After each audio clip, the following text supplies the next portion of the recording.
Welcome to Perusing's Appraisers on Purpose podcast. Our podcast showcases inspiring appraisers and professionals from the industry who are leaders in their field. How did they get to where they are? What have they learned along the way? What can we learn from them? Your host is real estate investor, entrepreneur, and appraiser, Michael Hobbs. Well, welcome back to Perusing's The Power of Values. We're so excited to have you once again joining us. Today is fascinating. I always love when I get to learn new stuff.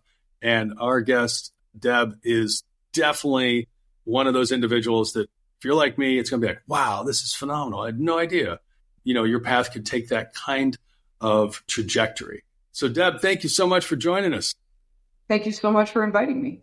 Oh, you're very welcome. You are going to learn a lot in this. You're going to hear a lot. Make sure to comment, but, like the podcast version that you're listening on, definitely follow it and go ahead and subscribe, whether you're on the podcast side of things or, of course, now out on YouTube as well.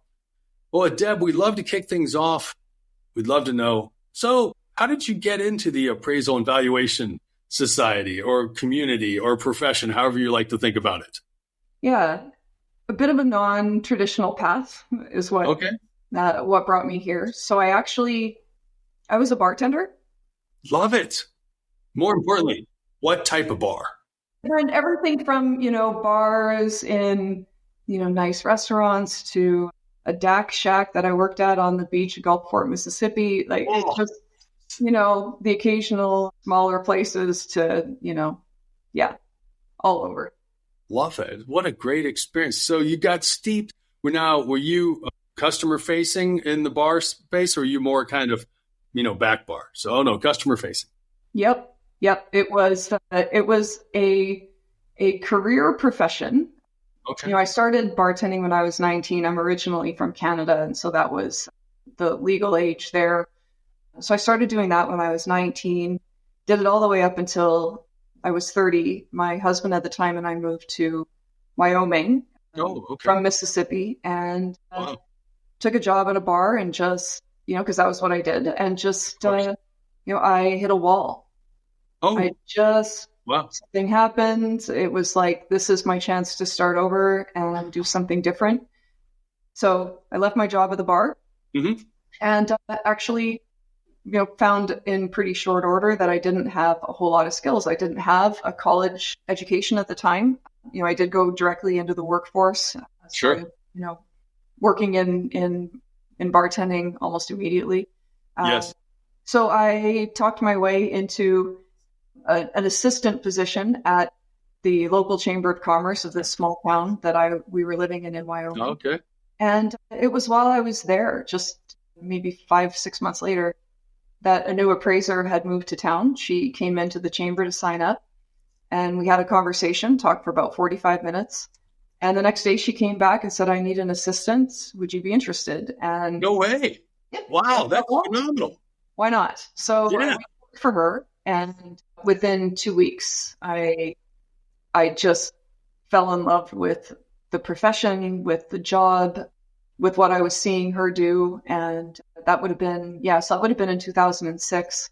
Obviously, kind of this like boom in appraisal work before everything fell apart in 2008. Yes. But it's, the industry overall really just kind of captured me, and not just real estate, but I saw the need for what appraisers do in really kind of maintaining like a functioning economy, a functioning society. You do a little bit of research and, appraisal is one of the oldest professions in civilization because, going back 3,000, 3,500 years ago, there's been an independent third party brought in to help two people negotiate what something is worth. Because of course the seller always thinks it's worth more and the buyer always thinks it's worth less. And how do we understand what the impartial, objective value is of this thing? And so, our profession is ancient and it's still relevant and it matters. And there's a huge opportunity for us even today, to continue to hold this position in civilization that we do. And so, that sounds kind of philosophical, But it really was part of what captured me about becoming an appraiser, even back then. So that was it. I was hooked and I've been in it ever since. That's amazing. So you get invited to come work in an office with a real estate appraiser, if you will. And I heard you mention kind of small town. So does that mean she was more of a generalist handling kind of every property in the town? No, she was a residential appraiser, but she did, a lot of a lot of appraisers, all kinds of appraisers in Wyoming will, cover a larger area. Okay. There's just so many, small populations kind of dotting the state. So yeah, we all tend to kind of cover a bigger geographic range, but she was specifically residential. So I worked for her for a couple of years. Mm-hmm. Then I relocated to Casper, which is a bigger town. And from there, I started working for a father and son team that had their own firm. Mm-hmm. They specialized in commercial and agricultural. So they were both certified general appraisers. That was what got me on that path as opposed to residential. And I started working for them in 2010. Oh, wow. Got my certification in 2013. Good for you. Started working on my MAI designation in 2017 and got designated in 2020. So yeah, now here I am. That's fantastic. So what was it like moving to that, relocating the small town and then going out and doing residential appraisals? I mean, I assume, given the timing you mentioned, we're talking almost 20 years ago now, I assume it was pretty hands-on. Tell us a little bit about what it was like, did you spend a good bit of time working, I would say behind the scenes in the, call it office, or was it most of it out in front of homeowners and properties? Yeah, I was just her assistant. So everything I did was in the office. Oh, okay. Yeah. And, working like she was the appraiser. So she was the one, traveling around and doing the inspections and things like that. So yeah, my experience with her at that time was, really just kind of getting to watch what she did, learn about it. She had software that she used, it was certainly, digital. She wasn't stapling photos to her reports. I don't think it had probably been very long since she'd been doing that, but she wasn't as of that time. And yeah, but it really wasn't until I started working for commercial and agricultural appraisals that I really started to, that's when I got my trainees permit and really started to be involved in the practice itself. Oh, okay. So you got to see what it looks like behind the scenes for a couple of years. And then when you relocated, then you got an opportunity in joining another company to actually move from behind the scenes up to the front line. Right. I'm curious, though, because you got to see, as you said, you got hired as an assistant. What was your observation of what the industry was like from behind the front lines? I mean, she was out there doing the appraisal stuff and you're handling, I assume, so much, if not everything else that's going on. What was your perspective back then? Well, it was the first time that I keep in mind, too, my experience prior to that had been, working in a bar. Working in bars. I mean, you're used to customer service. I mean, if there's one thing good bartenders do is they take care of their clients. Yeah. I think a quality that I have now that I attribute to my years bartending is just the ability to thrive in a chaotic environment. So when there's lots of pressure, when things are super busy, that's where I'm most comfortable. So to come in and work for her at that time, that's kind of what residential appraising was at that time. It was pretty chaotic. It was really busy. There's a lot going on. And I just remember, just being really quite taken, with this woman, her intelligence, her independence. Yeah. She was her own boss. What she did was interesting. And, I think appraisal had been something that had never even occurred to me prior to that.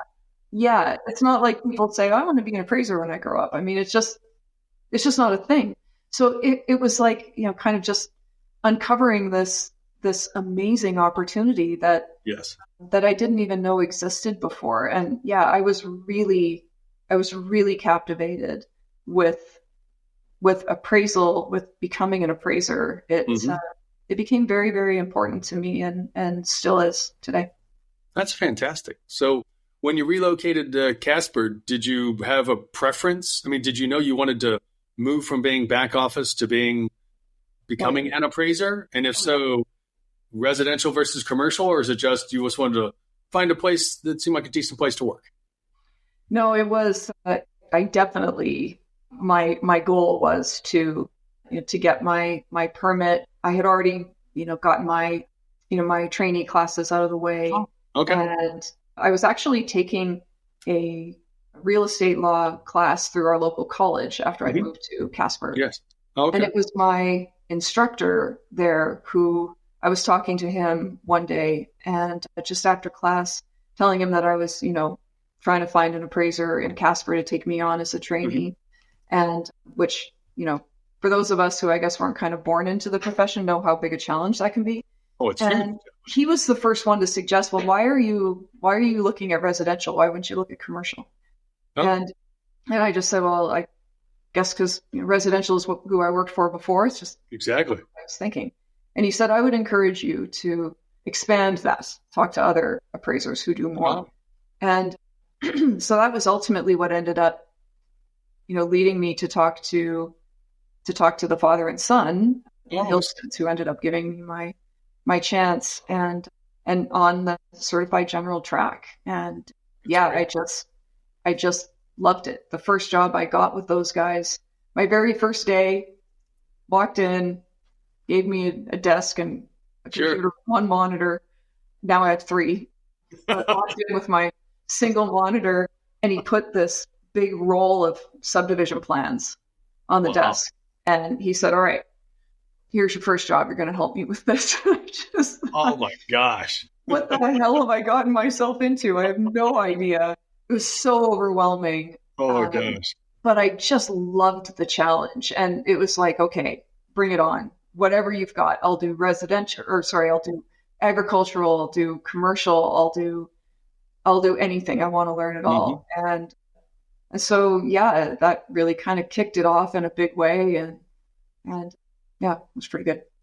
And for those people that don't know the experience of being handed a big roll of plans, I mean, it's a bit, I don't know if he leisurely set the roll on your desk or dropped them with a thud. I mean, there's a noticeable sound of those things hitting a surface like a desk.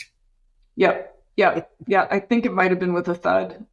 Yeah. And that thud kind of reverberates to your soul.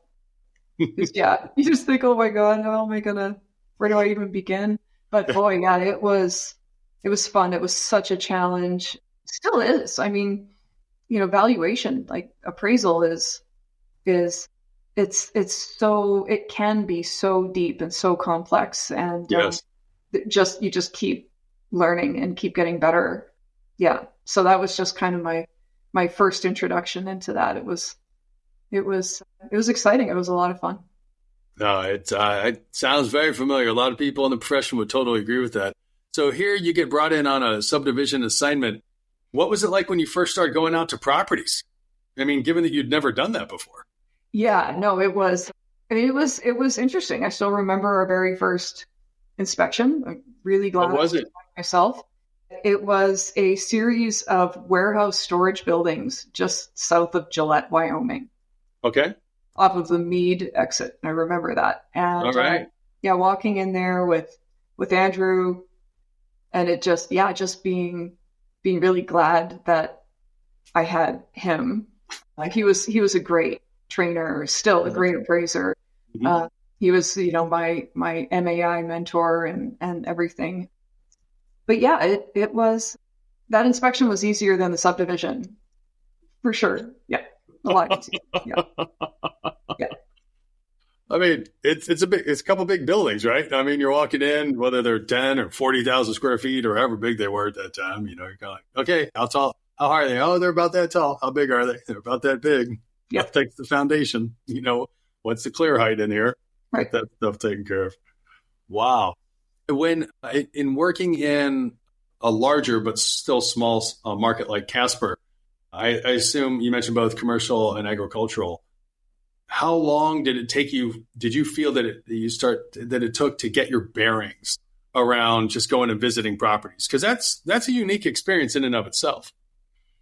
Yeah.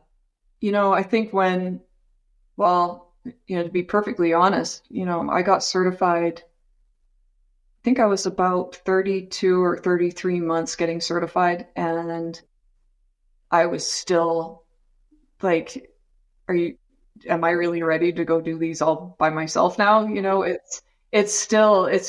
was still really intimidating, and I was glad that I still had Andrew and Neil there to support me, even though I was then certified. It's not like you get your certification and all of a sudden you're good.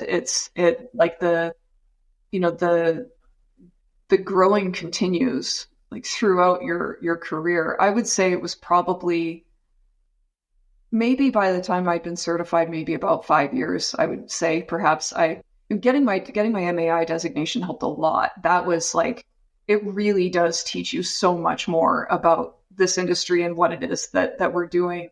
It gives you a lot more confidence that when you go into an assignment, even if it's unusual or complex or really challenging, that you're going to be able to figure it out.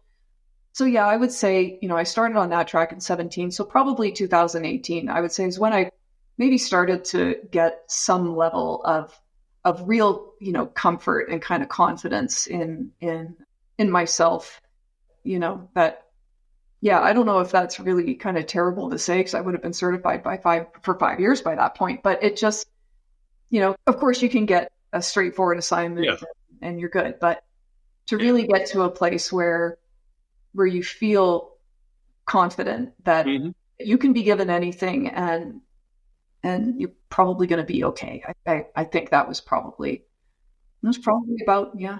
I would agree. I mean, it's an interesting trade-off. If you're getting to see the same type of properties regularly, you build up a battery of a perspective, experience, and exposure quickly.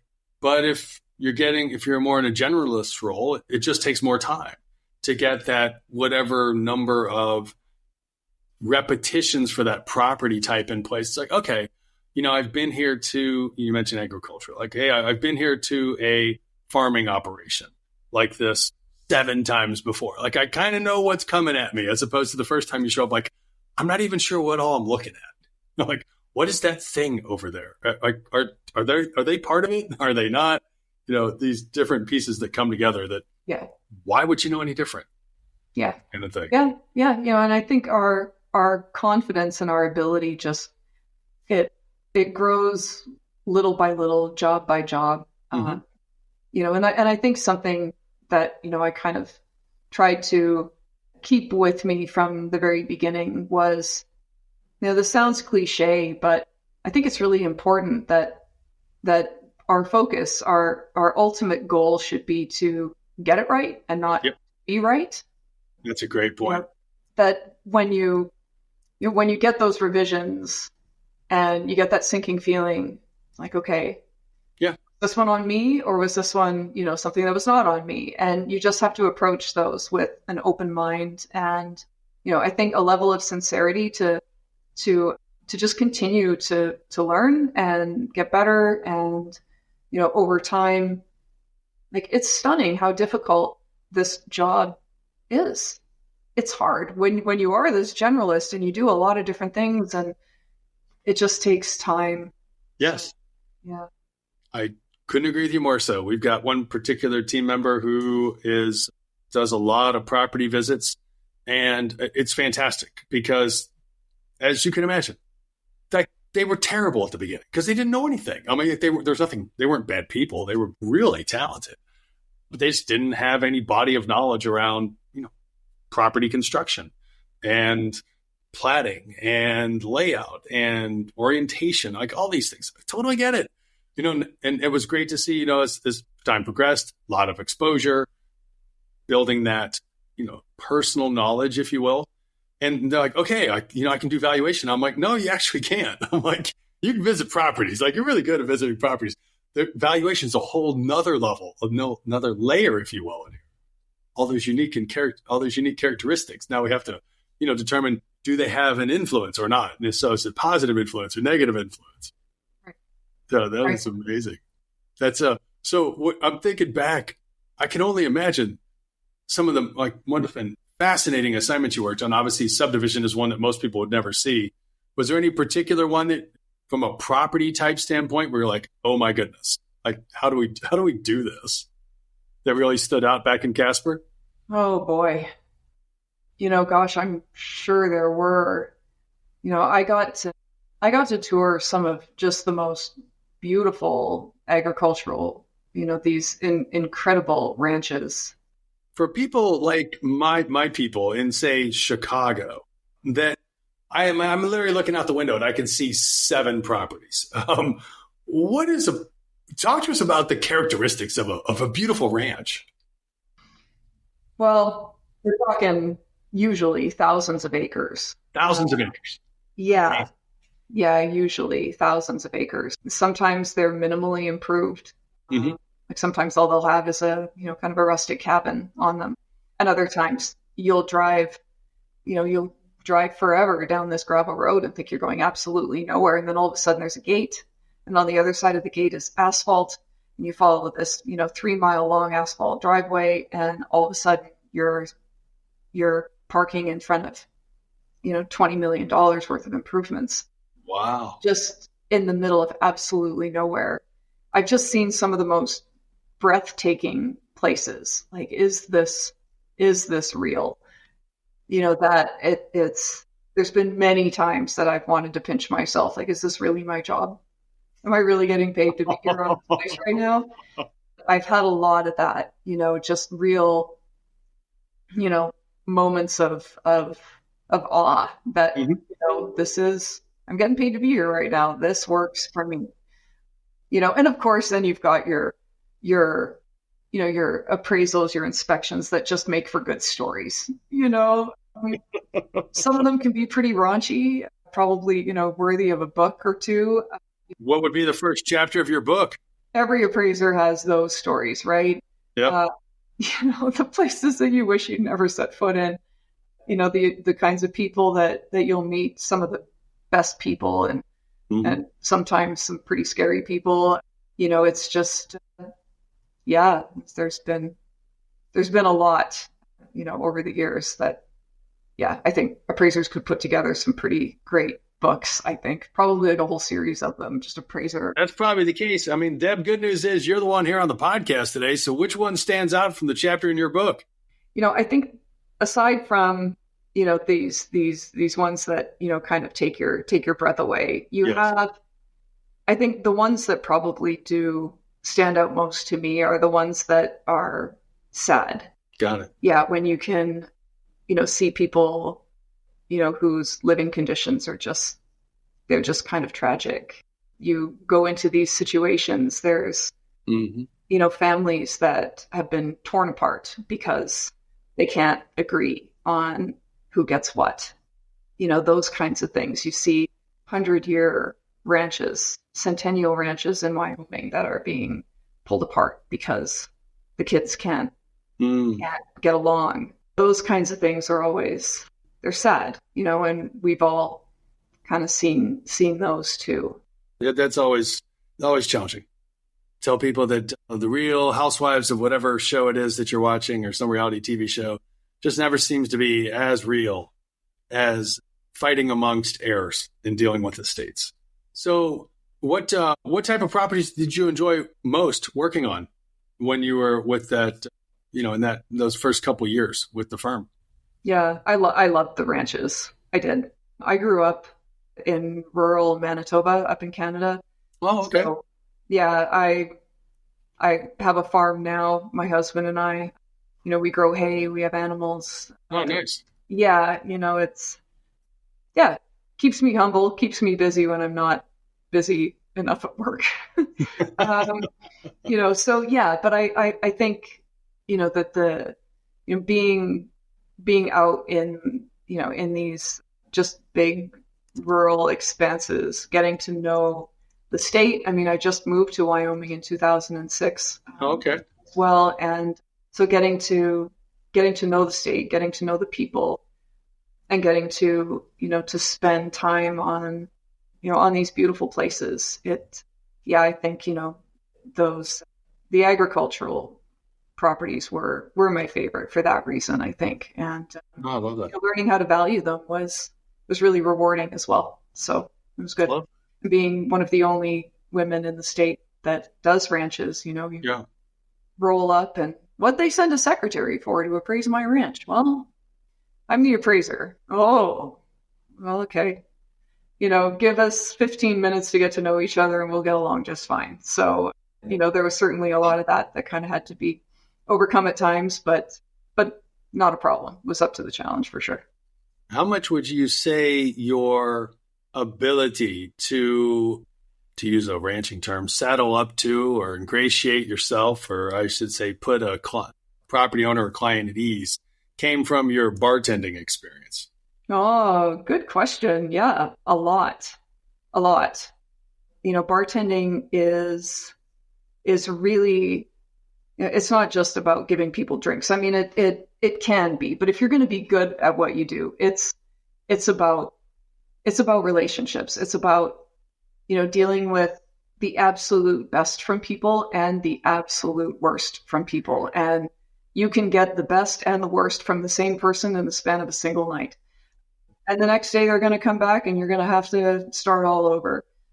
It gives you a thickness of skin that I think would be very hard to replicate through any other type of job.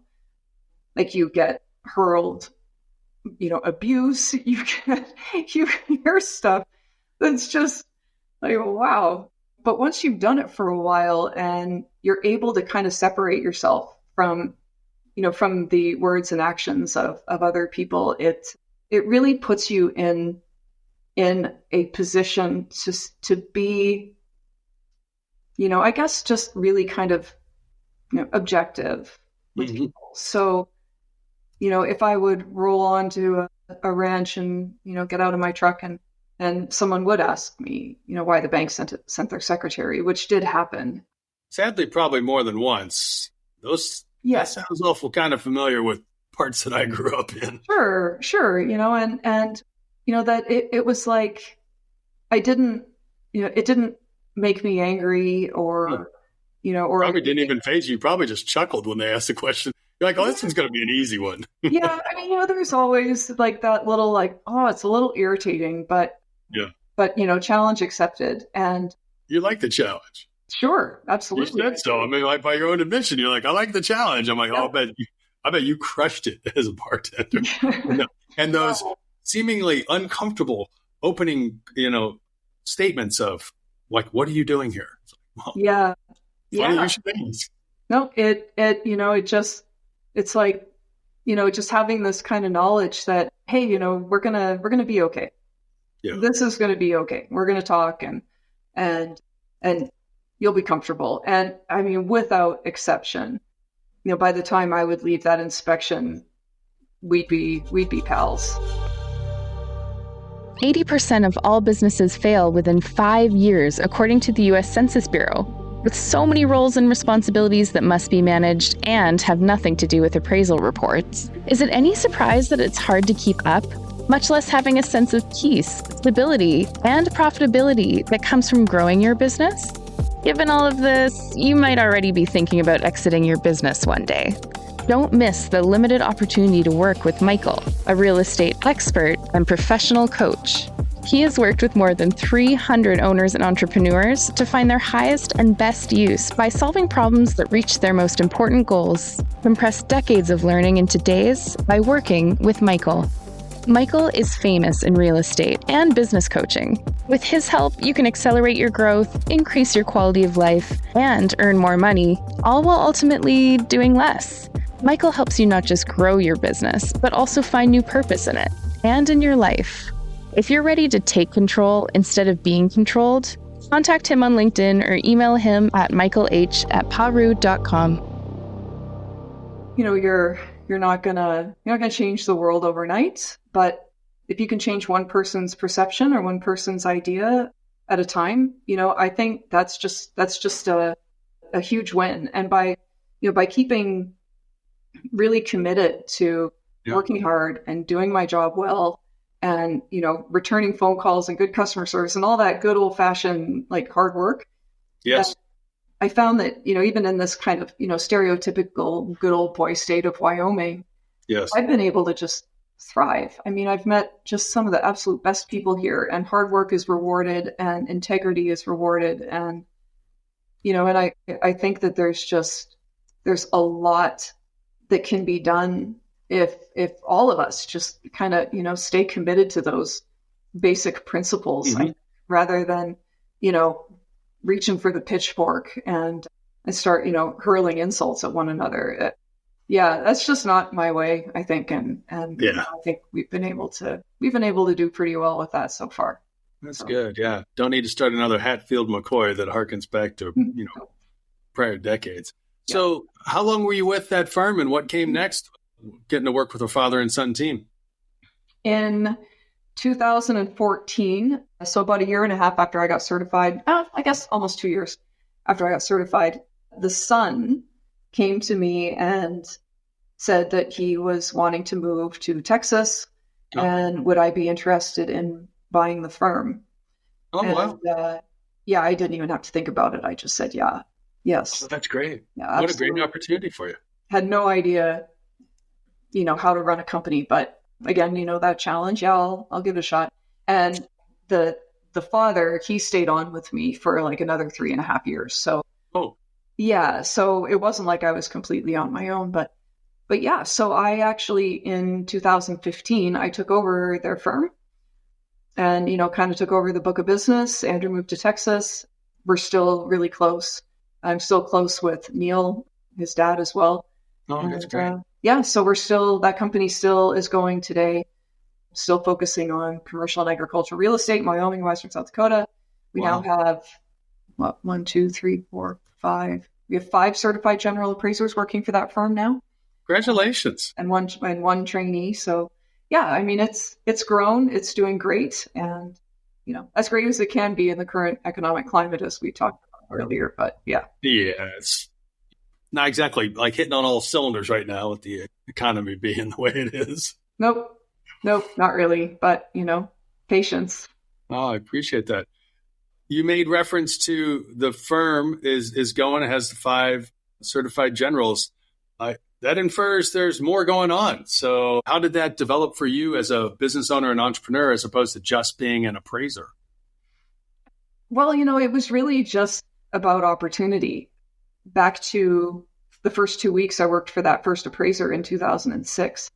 Yeah. I just saw opportunity. And, the guys that I took over the firm from, they were great, but they were pretty comfortable with just kind of, having it be, what it was. Mm-hmm. I just had bigger ambitions. I thought we can be more regional. We can, bring on more appraisers. We can hire trainees. We can get them, we get them certified. We can expand. We can, just cover more ground. And, I think that was just kind of what it was. So since then, we expanded into Western South Dakota. Oh, wow. And we do a fair amount of work. We have 2 agricultural appraisers now that's all they do. Yeah. And they work in Nebraska, like Western Nebraska as well. Sure. A little bit in Northern Colorado. But just kind of, trying to, since then, we've just had a number of certified appraisers in Wyoming, as everywhere, that have retired. Exactly. So there just aren't as many of us. So, we're just doing what we can to help meet the demand that exists. And so that's it. That's fantastic. So are you still actively involved in that, or have you grown enough to put some management in place, or how does that go? Because most people don't get the opportunity, as you've had, to be invited to step into ownership and then to take it on and then to have that positive influence, as you've talked about, growing the team, providing training, serving clients, and of course, collecting the clients from those that have since left the industry. Yeah, I don't really appraise very much myself anymore. My role is more focused on running, kind of higher level managing the company. And of course, what grew out of Mountain West, which is eval.com. Okay. And so for Mountain West, I have, it's pretty self-sufficient. I do still have one trainee. So we do work together, obviously still, bringing him up. He's probably about a year away from certification. But yeah, other than that, Mountain West doesn't really need me so much anymore. I'm still here for, to jump in when needed, Sure. do a little appraising if they get in the weeds at all, and Yes. of course help out. Sometimes we'll get assignments that they specifically want a designated appraiser on, and of course my services are available there. Of course. But yeah, that's it. That's exciting. So you mentioned eval.com. So how does Mountain West get you into the eval world? Well, when I took over the firm in 2015, evals were something that I just wanted to explore. I had heard about them. Andrew had actually been the first appraiser to kind of tell me about what evals were. And I just saw this opportunity that here's this product it's a real estate valuation report being written mostly by non-appraisers. Yeah, absolutely. Well, what is this? How many of them are being written? Why aren't we involved? Where are they coming from? Totally agree. And yeah, so I spent about 3 years researching that, interviewing our clients, talking with, state appraisal boards, talking with other appraisers, traveling around, cornering, appraisers who I thought would know something about this. Yes. I don't know if you've ever talked to Doug Potts, but he was one I cornered after giving a talk at an Appraisal Institute conference in 2019. Love Doug. Yeah, everybody a lot of people know Doug. So Doug's been great. He's been an ear I've bent a number of times over the last, 6 years. So, spent about 3 years kind of working on a business model that I could incorporate into my appraisal firm that would allow us to, through non-appraiser analysts, to meet some of the demand for our existing bank clients for these evaluations. And so we started with one client in 2018, just a good, solid appraisal, client of ours, long term. Started offering them in middle of 2018, and within a year we had 16 clients that we were working for, and the feedback was just incredible. And we saw that this was a real need for good quality evals, not the kind that just all I need is just something for a piece of paper and a file, but actually like here's a quality report that we can rely on, that we feel comfortable sharing with examiners. That there was a real demand for that everywhere, not just in Wyoming and Western South Dakota. So that was what, led me to think bigger and about, separating the evaluation branch from away from my appraisal firm, leave that to appraisals, and launch as eval.com, which we did in January of 21. So yeah, since then, the last, 3.5 years, that company has been steadily growing. And well, so many fascinating things you've accomplished in such a short amount of time. For some of our listeners, they actually have no idea what we're talking about. Can you just, at a real high level, explain why there'd be a need for the product, if you will, service, if you will, that you're expanding in, and not just the why piece of it, but how come it's a critical piece to the lending industry? Well, so evaluations are essentially an alternative valuation product that the federal agencies, like the FDIC, the Fed, the OCC, that allow financial institutions to use for low risk loans instead of appraisals. Yes. These products are, in most states, allowed to be completed by non-appraiser analysts. And so you've had this part of the valuation industry kind of grow up since these regulations were first introduced, these guidelines were first introduced in 2010, where you have a lot of financial institutions that are doing them in-house. So they have, their own staff, whether it be, loan processors or, analysts or whoever, not appraisers, but just staff. writing these evaluations, there are a small handful of national firms that provide them. Very often, kind of like data-based companies as opposed to appraisal-based companies that were providing them. And from what I could see and still see, the appraisal industry itself really kind of treated evals like the persona non grata. Let's just do everything we can to ban their use, to deregulate them, further regulate them, I should say, not deregulate, to further regulate, and, kind of attack the use of evaluations from that perspective. But it hasn't worked at all. The use of evaluations has continued to increase among financial institutions as they get more comfortable using them. Yes. Examiners get more used to seeing them. It's now been 14 years since they were first kind of, allowed, I guess. And so now you've got something where, almost every bank across the country uses evaluations to some extent. Yes.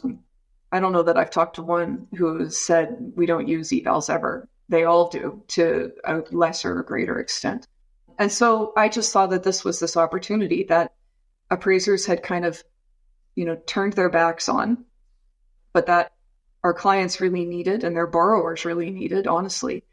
And that I saw that there was an opportunity for appraisers to step into this and try to take some of that business back and do it better. I mean, these are real estate valuations. We should be involved.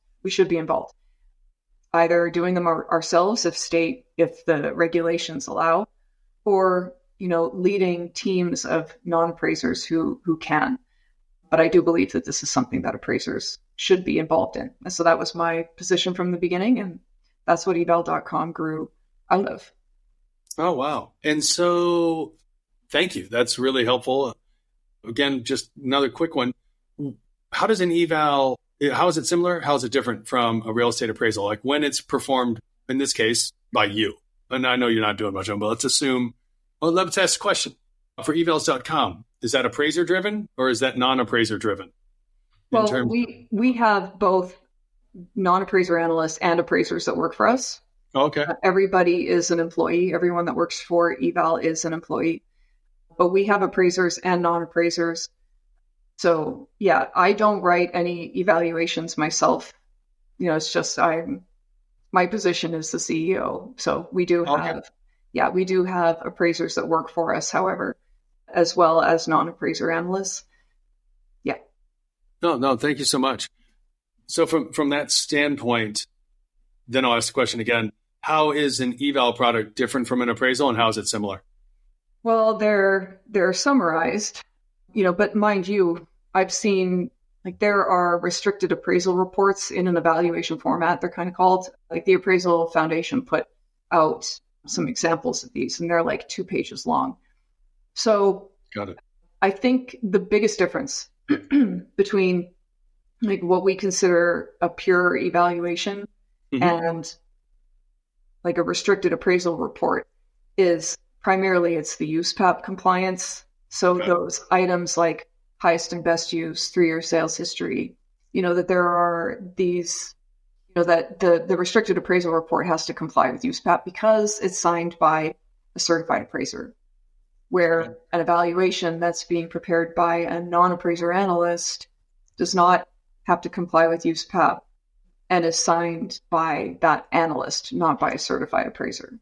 So from the financial institution's perspective, anything that comes through as an appraisal goes into kind of what I've heard referred to as the appraisal bucket. And it has its own set of, kind of rules for how to handle and review appraisals that come into the bank. Then there's evaluations, and they have a different set of rules, review processes, things like that. So with the whole kind of intent behind giving banks this alternative for what qualify as low risk loans from full on appraisals was to, when you look at I think it's 86% of the loan volume for the average financial institution accounts for about 6% of their revenues. So you have this massive workload. Oh my gosh. Did you really just say that? 86%? Yeah, Wow. about 86% of their workload, their loan volume accounts for about 6% of their revenues. So you have this huge amount of work that has to be handled for such a small percentage. And then you've got way at the other end, you have like the top 10% of their loans account for, the other 90% of their revenues. So, the majority of these 86%, they qualify as low risk. And so to expect, these financial institutions to treat every loan all the way across the books as the same, that wasn't the intent behind the creation of evaluations. And so yeah, it very quickly became a product that banks and credit unions wanted to be able to use. They were allowed to use them. And so, yeah, I mean, it's my opinion that appraisers should be involved in that. Totally agree with you on that. That's phenomenal. What an interesting dichotomy.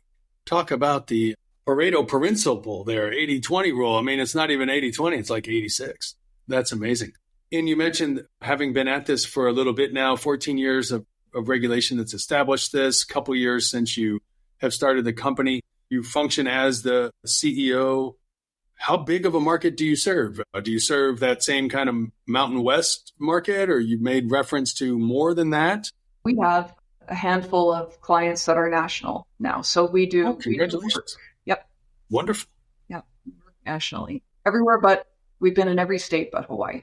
Who doesn't want a trip to Hawaii? I know. Yeah. So can we get an AI member to get you an introduction or something over there to help out? Yeah, we've been close, but haven't quite been able to close that gap yet, but someday. A couple people come to mind. I'm happy to make an introduction if you'd like. There in the wonderful state of Hawaii. For some people, they work maybe unlike your experience starting out in a small town and then moving up to Casper. They may work in a larger metropolitan area and therefore they travel, but maybe 25, 50, probably not 100 miles is their distance. And you're talking about covering things nationally. How does that work? Well, it takes a great deal of work and data. We carry a lot of data subscriptions. You and I talked about that before. It's the fragmented nature of finding and securing data across the country is an enormous task. So, but it's something that we see as making an investment in this business, in the viability of this business and continuing to grow nationally. So when we get into a new market, we just put in the work. And I don't want to give away too many of my secrets, but No, we don't want you. I'm not asking you to give away your secrets per se, but just big picture perspective. People like, wow, I didn't even know that was possible until Deb said, like, oh, you could do that. It's a lot of hard work, something that we've been, improving, throughout, and we do continue to learn and add to our repertoire for sure. So far, since the summer of 21, we've maintained a sub 5% revision rate. Congratulations. Thank you. Most people be like absolutely pumped to have that kind of thing. Yeah, it is our key performance indicator. It is the one that we get together every Monday and we look at the revisions that came in the week before and we go through them very carefully. Like if you notice that, you got a revision back for one particular, reason in one particular, market, one particular area or one particular property type, it helps if you look at that and think, all right, how can we avoid this happening again? And you look at it not just as, okay, that was just for that one particular thing, but how can we use this as a way to make everything better, no matter where we work, no matter what the property type is. And so it's something we take, we don't get a revision, fix it, ship it, don't think about it again. You get a revision, fix it and ship it. Yep. Then get together as a team that next Monday and dig into it and figure out how can we make sure that this doesn't, that when this happens, that we don't miss the same thing. We do account for the same issue. If we know that there's this one particular, oddity about this property type. How do we make sure that next time we get this, we know exactly how to handle it. We know the better way to handle it. It's constant learning, but also an absolute commitment to continuing that learning as best we can. Continuous learning is a great way to go. And is there, for maybe those that don't work in a team as of the size that you've got, is there either a tool or a methodology that you follow for the review it and providing that kind of ingraining it or institutionalizing it or instilling it? So like you said, to have that revision not come back again on other files. We have our own proprietary technology that sometimes, for our templates, sometimes it's something that, we go in and we make a change to our templates so that we're, it's something that our analyst's attention is brought to, or we just make sure that, something that's tied to a particular market, that it'll show up next time we're in that market. Like there can be opportunities like that to kind of build into the technology itself. Certainly always opportunities for, ongoing training, that we do have this, incredibly open, collaborative environment that, like, we don't, remote workers, cubicles, like closed door offices, they don't work. It's too important that our people are able to speak with one another, are able to throw ideas around, are able to access appraisers really easily when something is new or particularly challenging. And so that whole kind of culture is something that we've also built up around it. Just because you're an analyst or an appraiser with eval doesn't mean that, that you just come into work, you do your job and you go home. It's, you come into work, you work with others, you work together, you get better. And, it's really the old adage that, rising tide lifts all ships. So it's the way that we just do business. That is great to hear. Wow. And given that you mentioned about the focus and the growth and the clients that you're working on, do you find that people that do evals want to become appraisers? Or do you find appraisers that don't do evals want to do evals? You sit in a unique space I know nothing about. I have no idea what the minds and thoughts are. Yeah. Others in around. What have you observed in the time you've been around this space and growing this business? I have often expected a lot more maybe negativity from appraisers around the fact that, I own an evaluation company. Mm-hmm.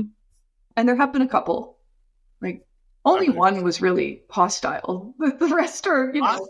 Not even friendly, like straight up hostile. Although, they're out there. Come on, we know them. Oh, for sure. Yeah. Yeah. But I've not met any but one that was particularly, aggressive about, what it is that we do. And that's one in, like almost 5 years, since we've been talking about this. But there are skeptics, and I'm always happy to talk to them. But the majority of appraisers that I talk to about this are really genuinely curious. Like they are interested to learn more. They're interested to see if it's something that they could maybe do, something that they could maybe add. And I've had lots and lots and lots of conversations with appraisers, hundreds of conversations with different appraisers about evaluations. And, I sit on the government relations committee for the National Appraisal Institute. And I'm a huge advocate for states allowing appraisers to write evals outside of USPAT. Give the clients what they want. Let appraisers do them.